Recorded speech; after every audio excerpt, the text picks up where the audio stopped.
Guys, আমি এসেছি কৃষ্ণকালী মায়ের জন্য ছাদে ফুল নিতে। তো দেখো ফুলগুলো কি সুন্দর ফুটেছে, দেখেছো? মানে একদম সময় হয় না যে ফুল গাছগুলোর একটু যত্ন করব। দেখো, কৃষ্ণকালী মায়ের জয়, জয় সোনা মায়ের জয়, জয় জয় কৃষ্ণকালী মায়ের জয়, জয় সোনা মায়ের জয়, জয় মঙ্গলা মায়ের জয়। এই দেখো, একদম সময় হয় না, ফুল গাছগুলোর একটু যত্ন করব। গাছগুলো কীরকম হয়ে যাচ্ছে। আর এটাকে একটা পদ্ম ফুল ফুটেছে, এটা স্থলপদ্ম। ওয়াও, দেখো কি সুন্দর। এটার কালারটা কি বলো তো, পরে পিঙ্ক কালার হয়ে যায় যত বেলা হয়, কিন্তু এখন শীতের দিন তো তাই এখন আর কালার হচ্ছে না। দেখো ফুলগুলো, গোলাপ ফুলটা কি সুন্দর ফুটেছে না, দারুণ।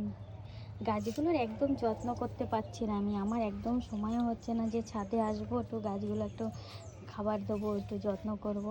একদম বিনা যত্নে যেটুকু হচ্ছে ওরকমই পড়ে আছে, এনে লাগানোই হয়েছে শুধু।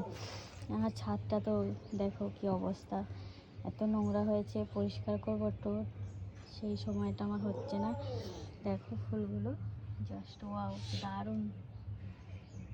এইটারই আমার বড় ফুল ছিল, বড় সেই বড় চন্দ্রমল্লিকাটা ছিল সাদা।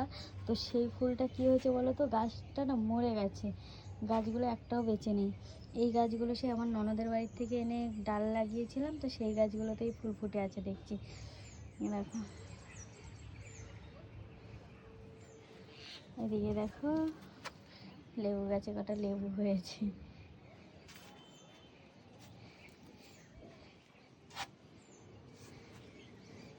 গাছের ফুলগুলো সব নষ্ট হয়ে যাচ্ছে, স্প্রে করা হয় না, কিছু না।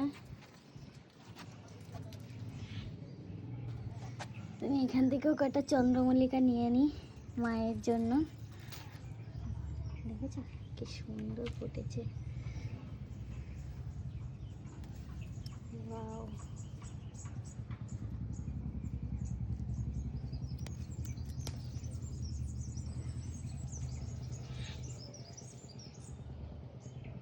খুব সুন্দর ফুটেছে, তাই না বলো ফুলগুলো?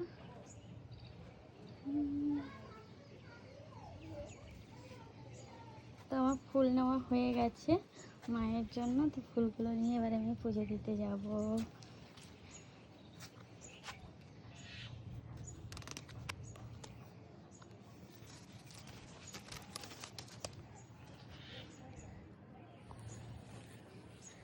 তো এই পর্যন্তই, চলো পুজো দেওয়া যাক, অনেক বেলা হয়ে গেছে। জগতের মা কৃষ্ণকালী মা, দেখো কি সুন্দর লাগছে, তাই না? ফুলগুলো দিয়ে সাজিয়ে দিয়েছি। তো এই লাল জবাগুলো আগেরই ছিল, বুঝতে পেরেছো? লাল জবাগুলো সকালবেলা আমার শ্বশুরমশাই দিয়েছে। উনি সকালবেলা ধূপ প্রদীপ জ্বালিয়ে মানে পুজো করে সকালে। আমি আবার একটু বেলার দিকে করি। জয় কৃষ্ণকালী মায়ের জয়, জয় সোনা মায়ের জয়, জয় মঙ্গলা মায়ের জয়, জয় কৃষ্ণ।